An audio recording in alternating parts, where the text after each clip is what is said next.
Number 5, and obviously we have the same guy both at number 5, but it is going to be Trey Lance. He just needs more time, needs more experience under his belt. He looks sloppy right now. He's inaccurate. He's still kind of fastballing everything to his receivers, and he did look better in the final preseason game. A little more of some accurate deep throws. Still trying to build some pocket presence and overall just get that awareness of playing behind an NFL offensive line and understanding the speed of the game at that point in a loaded NFC West with a very competitive team, like a San Francisco 49ers.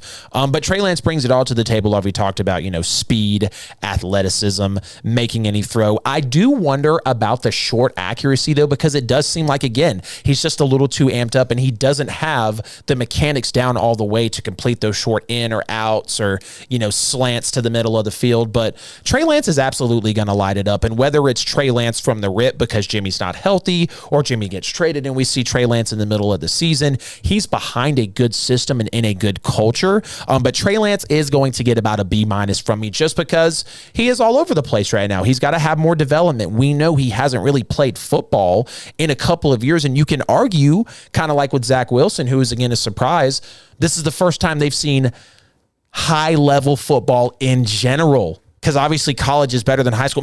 Hell, maybe high school was better than college. But coming to the NFL, you're seeing high-level football all over the place, even with the worst team.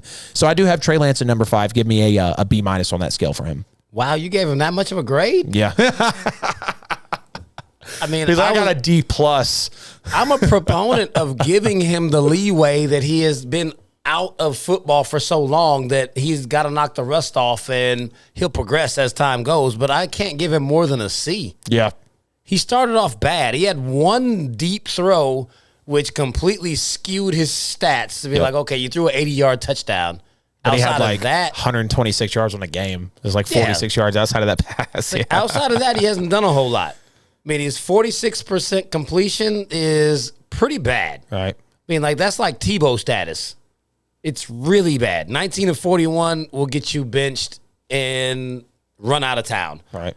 276 yards on 41 passes is unacceptable. I mean, that's a lot of balls he threw. He threw 3 touchdowns and 1 interception. He's actually the only of the 5 quarterbacks who threw an interception in the preseason. Yep. None of the rest of them turned that ball over. Only him.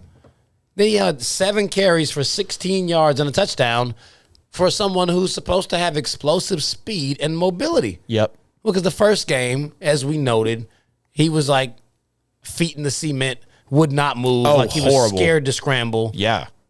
He did a little bit more in the second game, but it's like he's really not using his mobility. Nope. He'll scramble outside in the pocket to throw, but some of those times he's actually going to have to run. If you have that kind of speed and size, you can run and slide.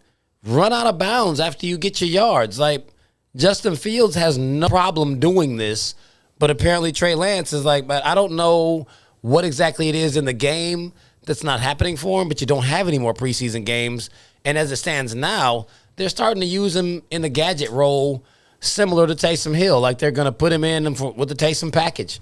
So what we saw against the Raiders in that last preseason game, they would put him in. Like Jimmy would start the drive, get him all the way down into the red zone. Then you put Trey in, so now you have the option of running or passing, even though almost every play that he ran was an RPO where he actually just gave the ball to the running back. So it seems pretty predictable when he's in right now that it's going to be an RPO and he's not going to keep it. Right. It's like there's a lot to be desired with the role that he's playing with this team right now.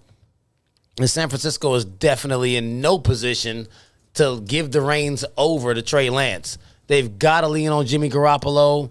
It seems like Jimmy is cool with splitting the time, and if he's not, I guess he doesn't really have a choice because they're going to try to work Trey Lance in, but Trey is a project. I think he is a project that will eventually pay dividends, but it's not going to happen anytime soon. He needs quite a bit of time.